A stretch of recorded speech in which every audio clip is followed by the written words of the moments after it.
안녕하세요, 안미호입니다. 방금 막 한국에서 돌아왔습니다. 2주 반 동안 한국에 갔다 온 게 믿겨지지 않을 만큼 시간이 빨리 지나갔는데요. 제가 왜 한국에 다녀왔는지 궁금해하시는 분들을 위해 이 영상을 찍고 있습니다.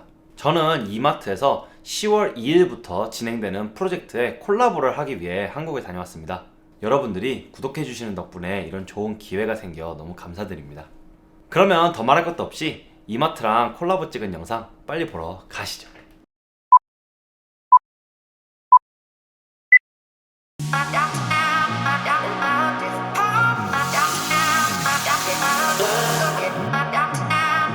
안녕하세요, 유튜버 아미호입니다. 제 채널을 이미 구독하고 계신 분들도 있으실 테고 이 영상을 통해서 저를 처음 보는 분들도 계실 거라 생각합니다. 저는 주로 요리를 과학적으로 접근해 원리와 이론을 설명하면서 그걸 응용하실 수 있게끔 영상을 제작하고 있습니다. 이번에 좋은 기회가 생겨 이마트와 함께 컬래버레이션 영상을 제작하게 되었는데요. 대중분들에게 도움이 되면서 셰프로서의 경험에서 얻은 전문가의 팁을 더한 레시피를 보여드리려고 합니다. 제가 지금 살고 있는 미국에서는 스테이크가 일반 가정집에서도 쉽게 만들어 먹는 메뉴이지만 한국에서는 그렇지 않은 편입니다. 그래서 집에서 스테이크를 직접 구울 때 어려움을 겪는 분들이 많으신 것 같아 저만 따라하시면 집에서도 레스토랑에서 먹는 것 같은 맛있는 스테이크를 만들 수 있다. 홈메이드 스테이크 성공하는 법을 오늘 알려드리려고 해요. 보통 맛있는 스테이크라고 하면 겉은 갈색을 튀고 단면을 잘랐을 때 그라데이션 없이 고루 선홍빛을 띈 상태를 얘기하는데요. 이런 스테이크를 완성하기 위해서는 굽는 법뿐 아니라 고기 고르기부터 시작해 시즈닝, 레스팅 등 신경 써야 하는 부분들이 많습니다. 그래서 최상의 맛을 내는 스테이크용 고기 고르는 법, 그리고 스테이크 준비 과정인 시즈닝, 굽는 법, 마지막으로 맛있는 스테이크를 위한 레스팅, 크게 총 4가지로 나뉘어 말씀드릴게요. 맛있는 스테이크를 완성하기 위해서 가장 중요한 것은 좋은 고기입니다. 그래서 고기 고르는 과정이 매우 중요한데요. 등심, 안심, 채끝 등 스테이크로 드실 수 있는 부위는 굉장히 많습니다. 그리고 그 부위별로 굽기 정도가 달라집니다. 스테이크 굽기 정도는 보통 고기가 가지고 있는 지방 함량에 따라 달라지는데 지방기가 많은 등심의 경우엔 지방이 다 녹을 수 있는 미디움으로 구워주는 게 가장 맛있고 지방기가 적은 안심의 경우엔 이보다 살짝 덜 익힌 미디움 레어로 구워주는 게 가장 좋습니다. 많은 분들이 스테이크를 드실 때 핏물이 싫다고 하시면서 미디움보다 더 굽는 걸 선호하는데 요리사의 시점으로 제가 말씀을 드리자면 미디움 이상으로 구워지는 고기보다는 미디움 이하로 구워지는 고기가 더 맛있습니다. 그 이유는 고기는 익을수록 고기 속에 수분을 잃게 되는데 육즙을 잃은 고기는 자연적으로 질겨질 수밖에 없기 때문입니다. 고기의 내부 온도가 60도가 넘어가면 단백질이 급속하게 변화하면서 수분을 3배로 빨리 잃는다는 연구 결과가 있습니다.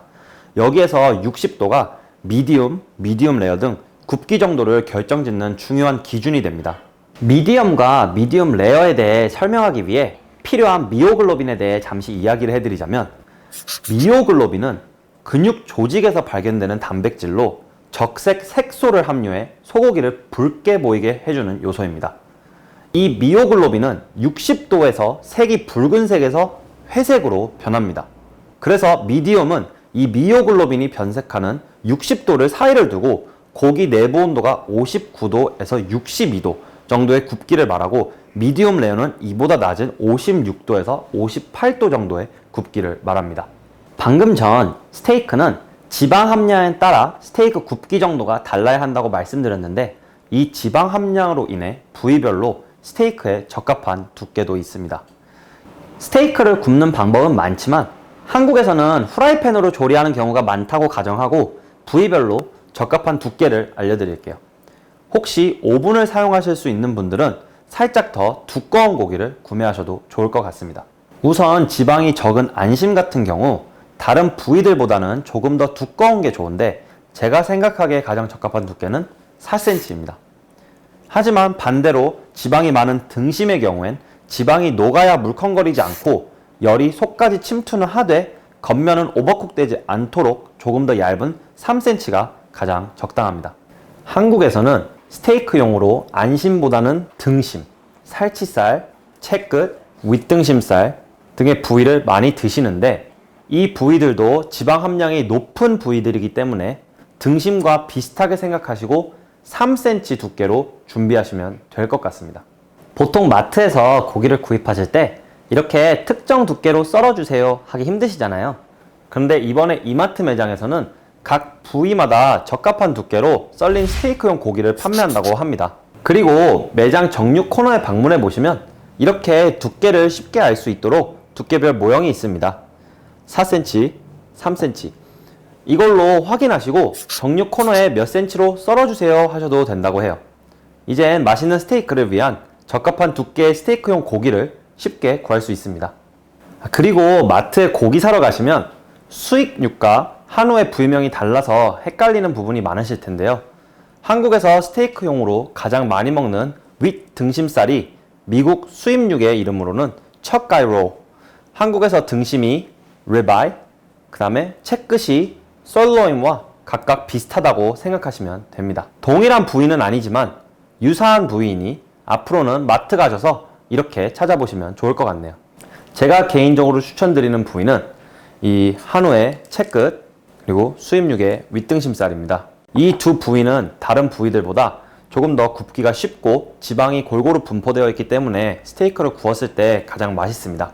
보통 레스토랑에서는 3일 정도 내에 구매한 고기를 모두 소비하지만 집에서 드실 땐 5일 안에 드시는 걸 저는 추천드립니다. 그러면 본격적으로 스테이크 굽기 준비를 시작해 보겠습니다. 맛있는 스테이크를 위한 필수적인 요소가 하나 있는데요. 그건 스테이크 표면에 일어나는 마이야르 반응입니다. 마이야르 반응은 단백질의 아미노산과 포도당에 열을 가하면 일어나는 갈변 현상인데요.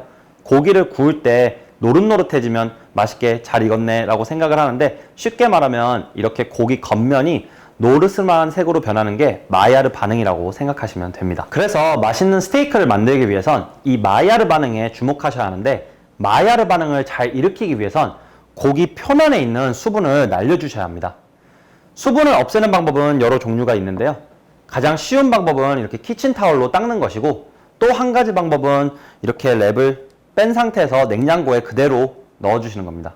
그리고 보통 스테이크를 굽기 전 우리는 시즈닝이라고 소금 간을 하게 됩니다. 소금 간을 하게 되면 삼투 현상으로 인해 고기 표면으로 물이 나오게 됩니다.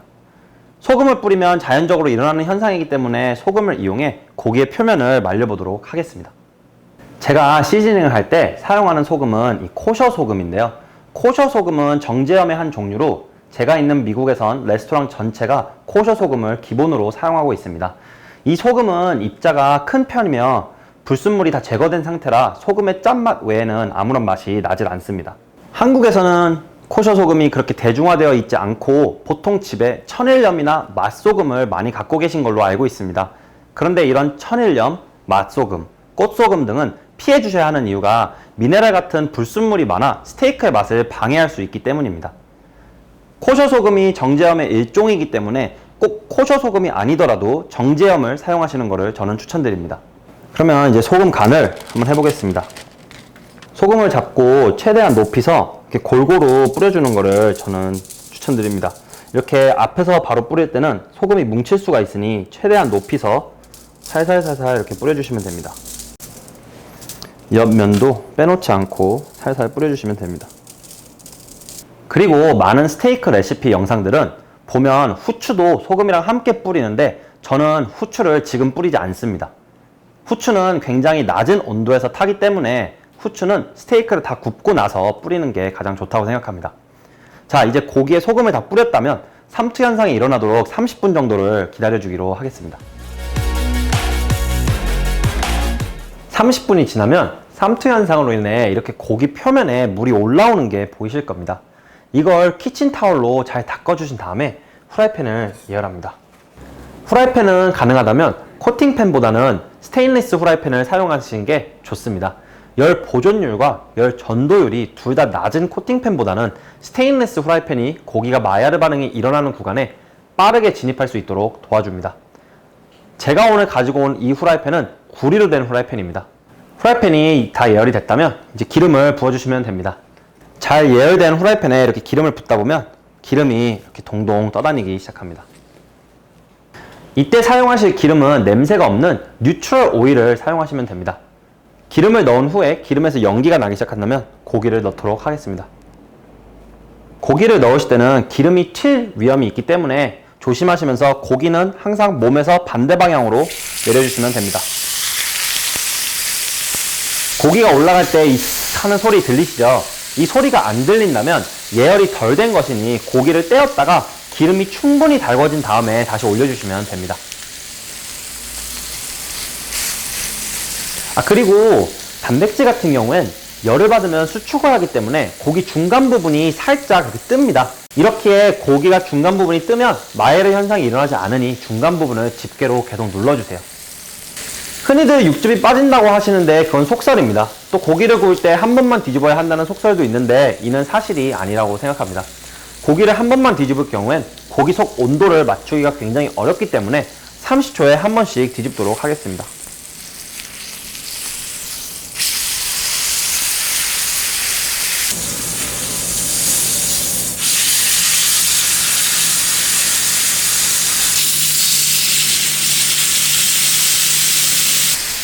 자, 이제 고기를 뒤집어 보니까 설명드린 마이야르 현상이 일어나고 있습니다. 고기 표면 전체에 이 마이야르 현상이 일어나도록 구워주세요. 이 중간 부분이 좀 회색인 경우에는 아까 말씀드린 것처럼 고기가 살짝 수축을 하다 보니 팬에서 닿지 않아 이런 현상이 일어나니 꼭 눌러주시면서 표면 전체에 마이야르 현상을 일으켜주세요. 등심 같은 경우에는 이제 기름이 많아 고기에서도 기름이 나옵니다. 그렇기 때문에 구우시면서 살짝의 키친타올을 가지고 기름을 빼도록 합니다. 양면에 이런 마이야르 현상이 일어났으면 옆에 부분도 구워주셔야 합니다.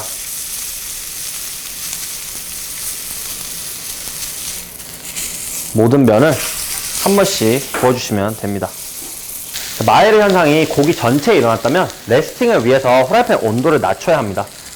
이때는 이렇게 무염 버터를 넣고 불은 꺼주시고요. 타임과 으깬 통마늘을 넣어서 창을 베도록 합니다. 프라이팬 온도를 낮췄더라도 프라이팬에 닿는 고기 표면이 너무 익을 수가 있으니 자주 뒤집어줍니다.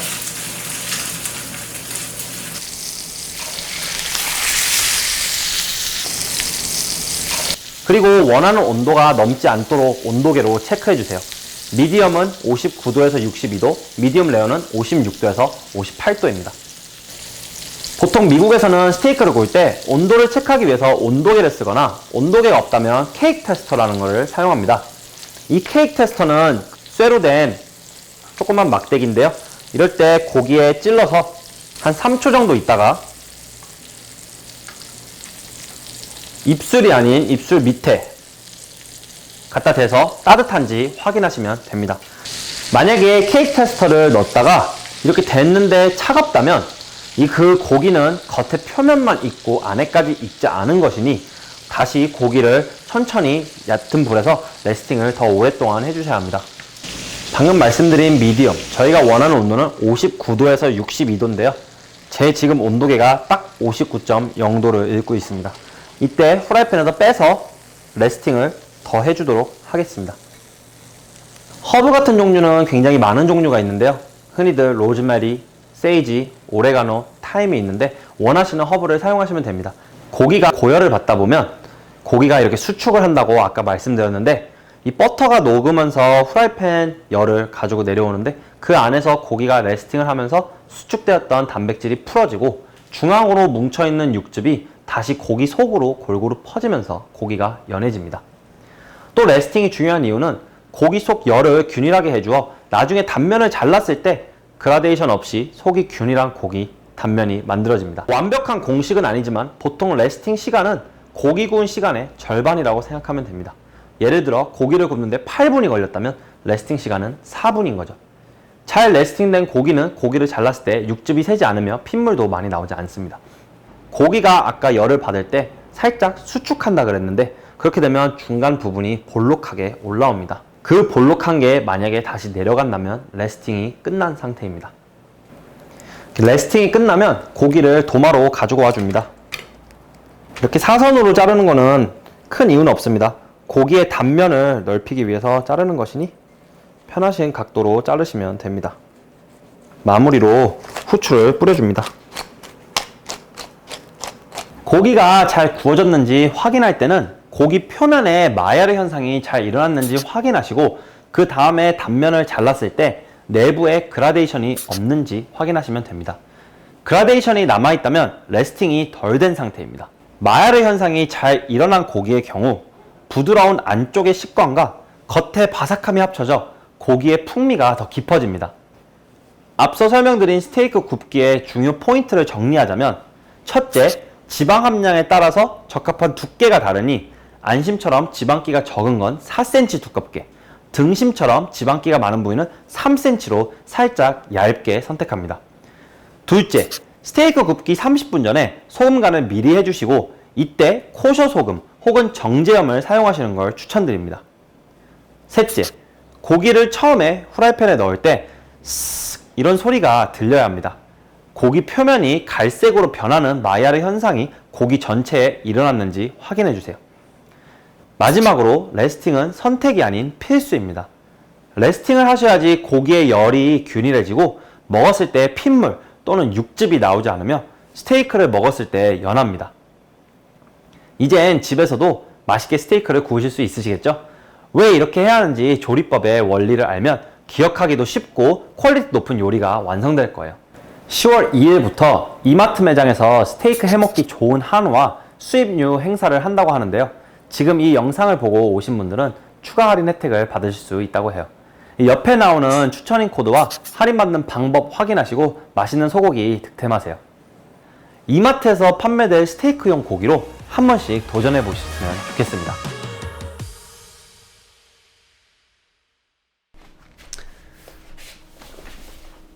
어때요? 전문가들이 찍어준 영상이라 그런지 제 영상보다 훨씬 더 고퀄이죠? 제 채널에 맨날 제가 고기 들고 나올 때마다 한국에서는 그런 두꺼운 고기 살 수 없어요 라고 하시는 분들, 이제 두꺼운 스테이크를 쉽게 구하실 수 있겠죠? 제가 영상에서 추천드린 두께보다 더 두껍게 잘라달라고 요청할 수도 있다고 하니 나는 스테이크 굽기에 자신 있다! 라고 하시는 분들은 제가 추천해드린 두께보다 더 두껍게 잘라달라고 자신있게 요청해보세요. 뭐 자신 없으면 제가 그냥 추천드린 두께로 맛있게 구워 먹던가. 구매하실 때 꼭 추천인 코드 아미오 말씀해 주시고요, 할인 혜택 받아가시길 바랍니다. 다시 한번 이렇게 기회를 주신 이마트와 제 촬영에 도움 주신 분들, 그리고 제 영상을 항상 봐주시는 구독자분들께 감사드립니다. 그럼 뭐 하여튼 오늘도 여기까지.